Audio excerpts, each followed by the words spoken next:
One-sided fights happen in a lot of anime, but some are just way over the top. We'll explore those epic battles where one hero or villain just dominates the whole showdown and takes the battle to an uncomfortably embarrassing point. Now obviously there are many examples of this, but I have gathered the 10 I believe were the most satisfying and different in power. Let's begin.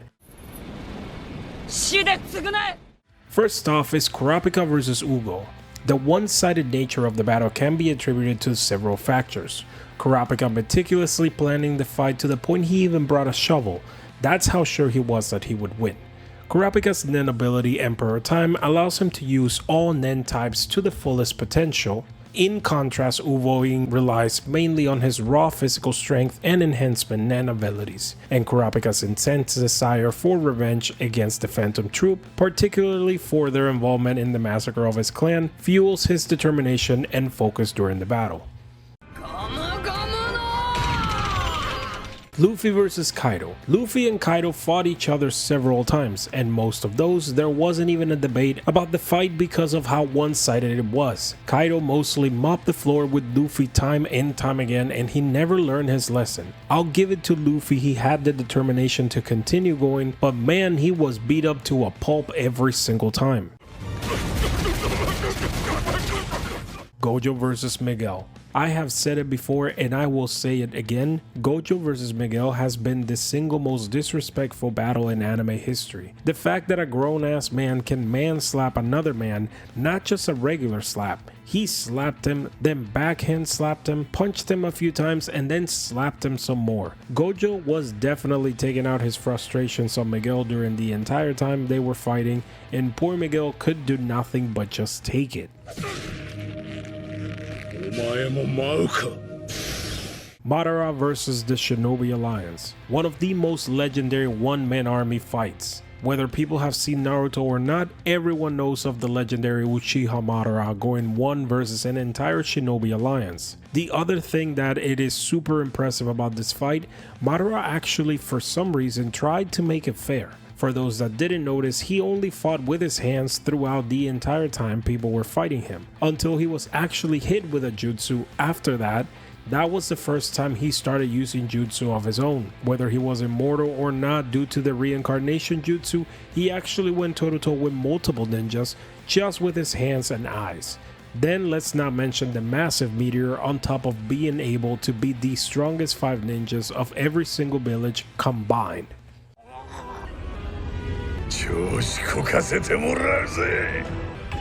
Yujiro Hanma vs everyone. If we are already on the subject of a one-man army, we gotta talk about Yujiro Hanma, the strongest creature alive. Whether facing Baki, his own son and the protagonist of the series, or other legendary fighters like Pickle or Musashi Miyamoto, Yujiro's encounter are epic clashes of titanic proportions, leaving no doubt behind that there is absolutely no one who can stand up to that man.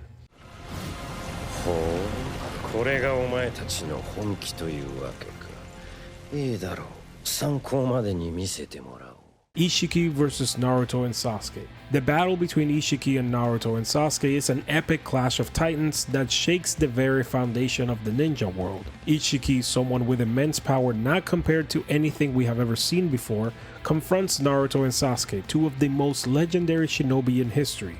Showcases breathtaking martial arts, incredible jutsu, and strategic combat maneuvers. As the fate of the world hangs in true balance, viewers are treated to a spectacle of intense action and emotional stakes. Not to mention the battle between Ishiki and Naruto and Sasuke in Boruto is a pivotal moment in the series, leaving a lasting impact on fans as the setting for the stage of future events.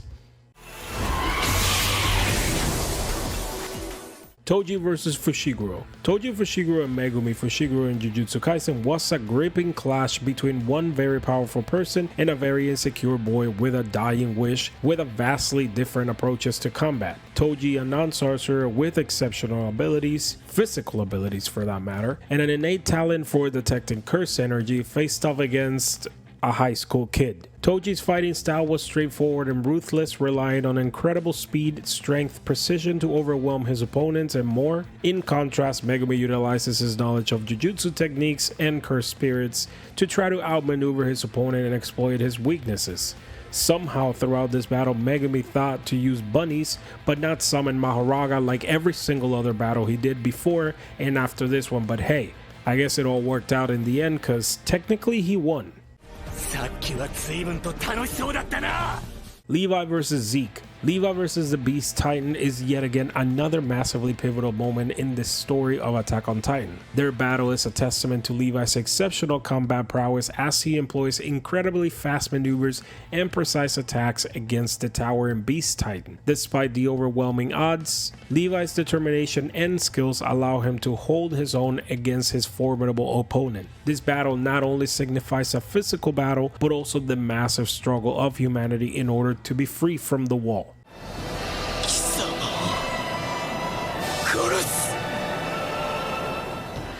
Gon versus Pito. Gon, driven by a desire for revenge after witnessing the death of his friend Kite, confronts the Fur Pito, one of the Chimera and Royal Guards who is responsible for Kite's demise. Throughout the fight, Gon unleashes an incredible surge of rage and power, specially sacrificing his ability to use Nen and his entire future, in order to gain enough power to be able to destroy Pito without any doubts. As the battle unfolds, viewers are gripped by an intensity of the conflict and the raw emotion driving Gon forward. It was definitely a very one-sided fight where Pito couldn't even move unless it was the way that Gon asked her to do it.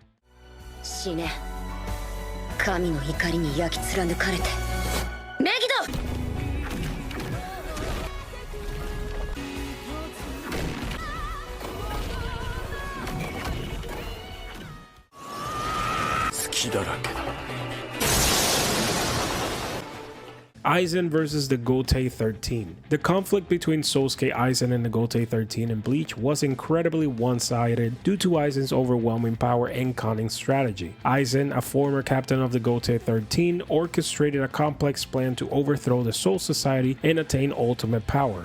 Aizen's meticulous planning allowed him to manipulate events from behind the scenes, including the betrayal of his fellow captains and the creation of powerful allies known as the Espada and the Arrancar.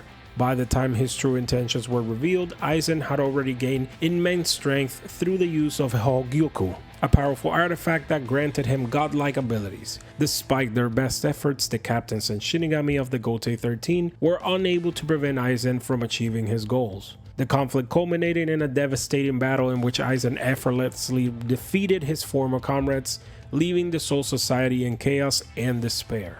These are my top 10 one-sided fights in anime, but I'd love to know, you guys, let me know in the comments, what do you think? Which ones are your top 10 one-sided fights?